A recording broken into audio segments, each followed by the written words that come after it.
Militer Rusia memperbarui informasi operasi militer khusus di Ukraina dalam 24 jam terakhir.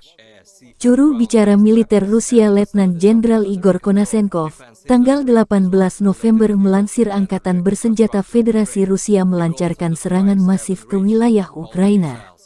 Serangan menggunakan senjata berbasis udara, laut, dan darat jarak jauh berpresisi tinggi. Serangan menargetkan fasilitas kontrol militer, industri pertahanan, serta bahan bakar dan infrastruktur energi Ukraina. Target serangan berhasil dinetralkan. Semua misil secara akurat menyerang fasilitas yang ditugaskan.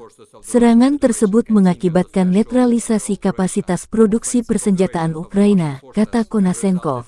Selain itu, satu depot persenjataan artileri dikirim oleh negara-negara barat dan disiapkan untuk dikirim ke pasukan Ukraina di garis depan, dihancurkan. Pengerahan kembali pasukan cadangan Angkatan Bersenjata Ukraina dan pengiriman persenjataan asing ke area operasi berhasil dihambat dengan serangan terkonsentrasi, kata Igor. Konashenkov merilis secara total 333 pesawat terbang dan 177 helikopter, 2.522 kendaraan udara tak berawak militer Ukraina dieliminasi. Termasuk 388 sistem rudal pertahanan udara, 6.689 tank dan kendaraan tempur lapis baja lainnya, 895 kendaraan tempur yang dilengkapi dengan MLRS, 3.595 meriam dan mortir artileri lapangan, serta 7.266 unit militer khusus dan perangkat keras dihancurkan selama operasi militer khusus. Dari kubu Kiev, Kementerian Pertahanan Ukraina melansir 350 prajurit Rusia tewas dalam 24 jam terakhir.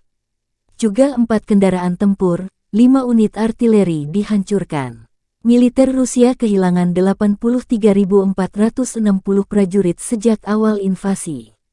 Presiden Ukraina Volodymyr Zelensky terus menggalang solidaritas dunia barat dan NATO untuk melawan Rusia. Belum ada tanda-tanda konflik dua negara berakhir memasuki bulan ke-9.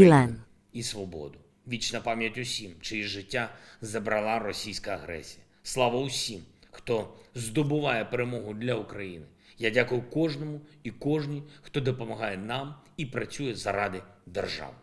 Слава Україні!